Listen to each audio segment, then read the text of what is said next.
Hello and welcome to the last in our current series of daily questions.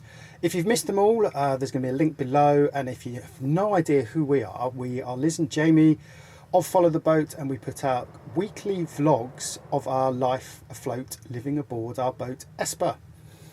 So on to the last and final question. Over the last few days we've had some technical stuff, we've had some emotive stuff, we've had some fairly contentious stuff as well.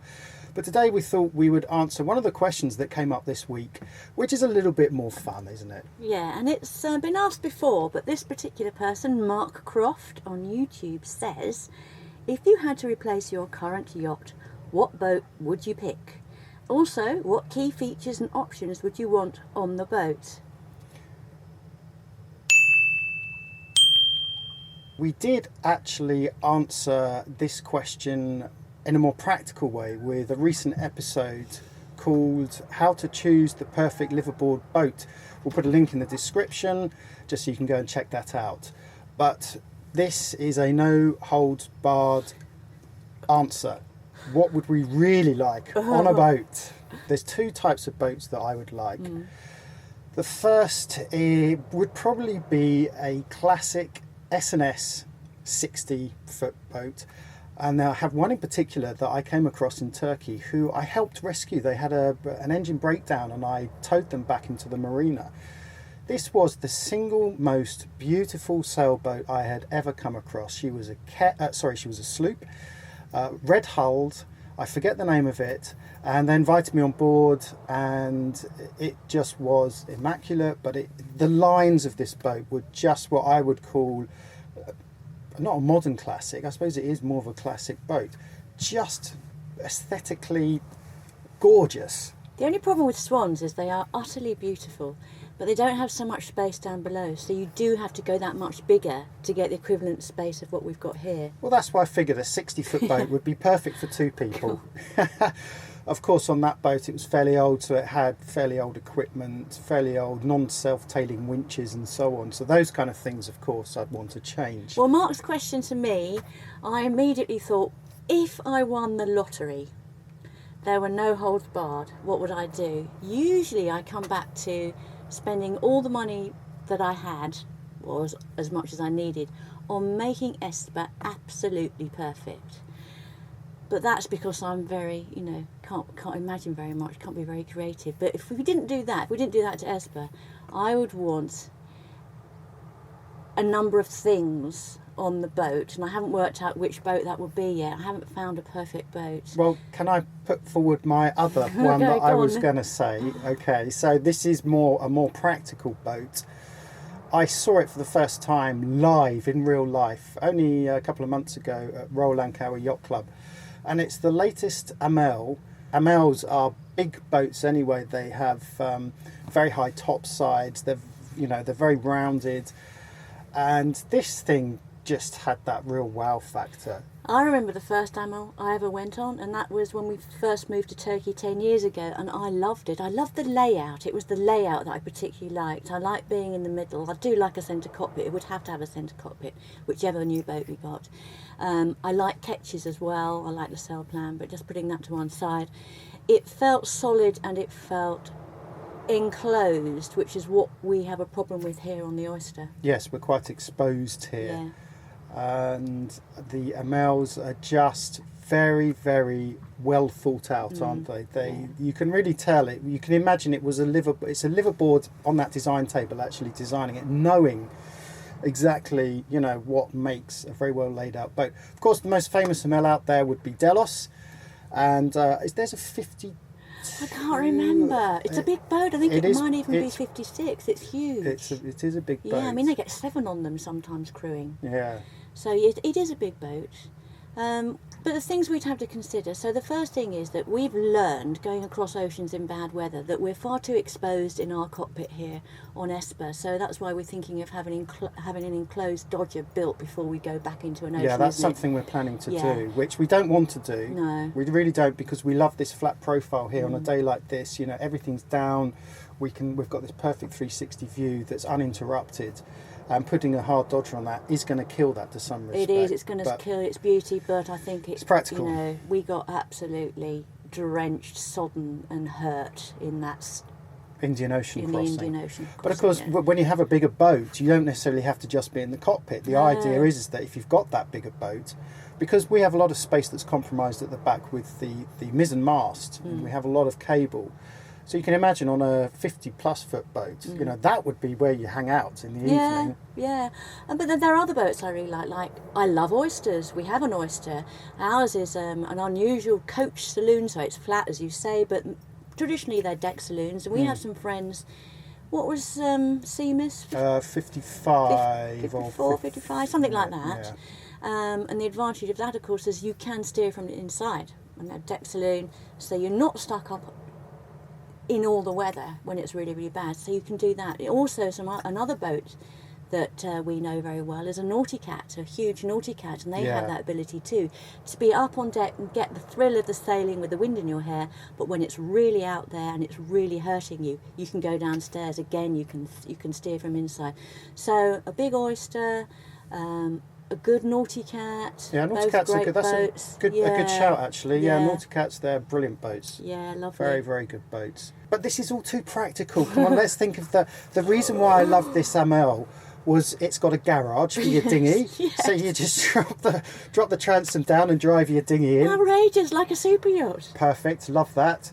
I guess it's probably got hydraulic davits, so if you need to haul anything up, you just press a button. I mean, this is the other thing, the whole pressing button thing. Pressing button things. Yeah. Now, on our boat, we don't have any pressy button things. No. It's manual with the winching of the sails, but that is because of the sail plan. Each sail is fairly small and very easy to manage. In fact, when we were tacking yesterday, we were literally just pulling in the lines. We barely had to winch them in. Yeah. But of course, on a bigger boat, you would need probably electric winches.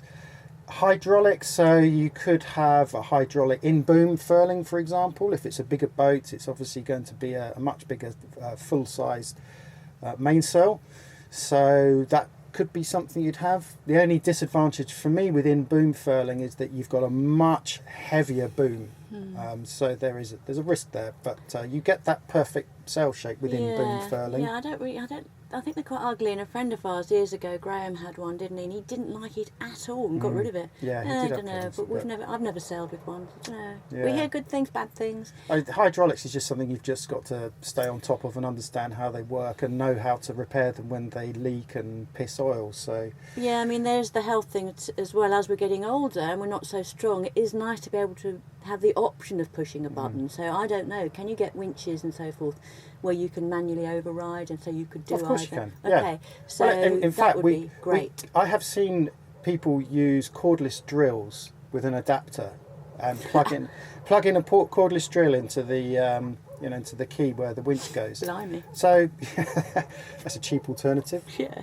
The only problem also with all this kind of equipment is that, as you just said, they go wrong, and so servicing and maintenance and all of that adds to your cost. So it's not just about buying the boat, it's actually keeping the boat going. It's going to be more expensive, isn't it? Yeah, but hold on, we've got crew on board now, haven't we? Oh, right. Okay. Haven't we got a cook? An engineer and a chef? No, don't want that. No. We don't want anyone else on board. No. Just Millie. Yeah. Lights, love lights. Got to have disco lights. The full LED array around the bimini with RGB remote controls, that kind of thing. That's very important. Sound system goes without saying, of course. But we've got that on here. We have, and it's a very good one. Yeah. But I think a nice 2K sound system, mains powered, so that you can blast out all the discos ashore, just to make them jealous and to piss off the odd person who's anchored too close next to you as well. There, yeah, exactly. The other thing I'd like on deck is 2 kayaks. We've got one. Yep.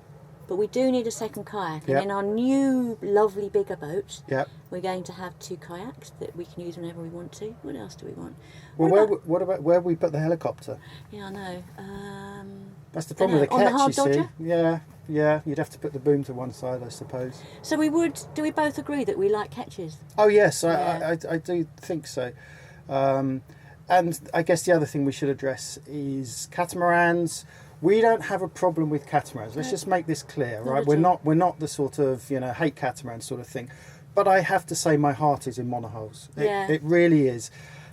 And whilst we may suffer occasionally from the boat rocking side to side in anchorages, it's not enough to make me want to go out and buy a catamaran. So Why?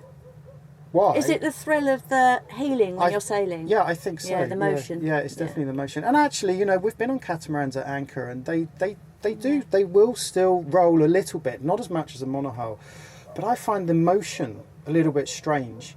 I actually prefer the smoother swaying motion of the monohull, but that's just personal. And as I say, Yeah, no problem with cats. I mean, I love the amount of light you get there, Yeah. and I love all the space you get because you've got the two hulls. Yeah, yeah. That's all great. Yeah. The other thing I was thinking about before we sat down here was, would we go for steel?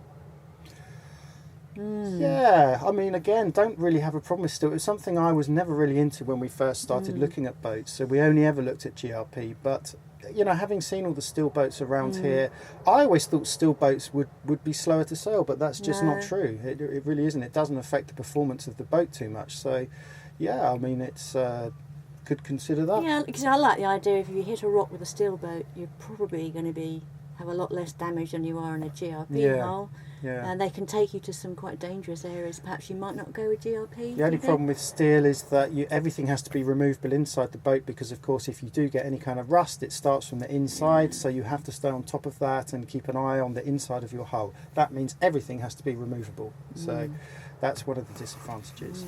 Yeah. Okay, so how about down below? Can I just kick off Go with on. something that would be absolutely top of my list? And that would be our own soundproofed recording studio. Because now that we're doing more of these videos and everything that's associated with it, because of these videos, we're spending so much time doing the editing. But there are still frustrations. There's the frustrations of power, there's the frustrations of internet.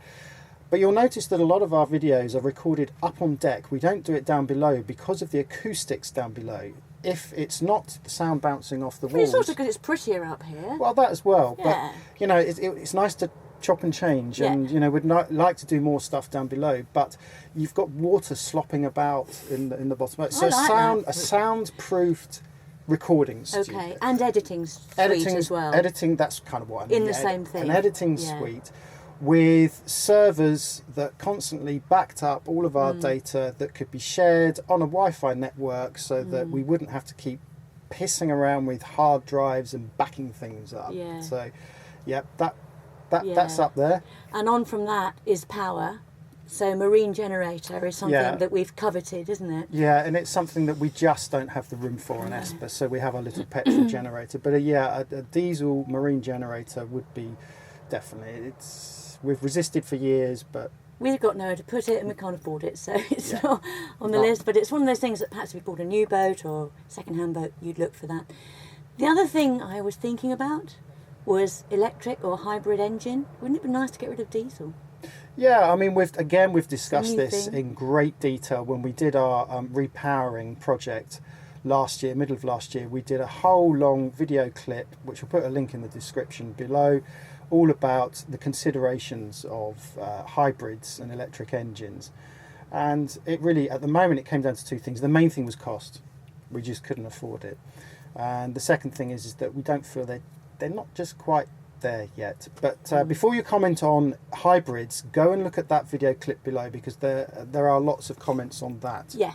And it's not something we really want to get into a discussion of now. But No, but it would be a wonderful option if yeah. to consider, wouldn't it? Yeah. Yeah.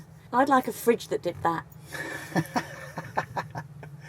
Yeah, I mean, the problem with fridges that side opening is that you lose the cold air very quickly. This is why on boats generally they are top loading. But of course, if power wasn't an issue, it Wouldn't matter, would it? of course not. All this power coming in and Yep. oh, that would be nice. It really would be nice. What else? I mean, we're pretty up to date on our navigation equipment, I suppose. There's not much more that we'd need to add to that. We'd have all the same, but perhaps different version of it. But there's nothing we haven't got, is there? I think it would be nice to have bunks or cabins that remained as bunks and cabins and not storage. I think that's very true, and it would be lovely to have a cabin that could have for guests at any moment, because we do get people just dropping on and staying overnight, and rather than sort of sleeping up here or sleeping in the saloon, it will be just lovely.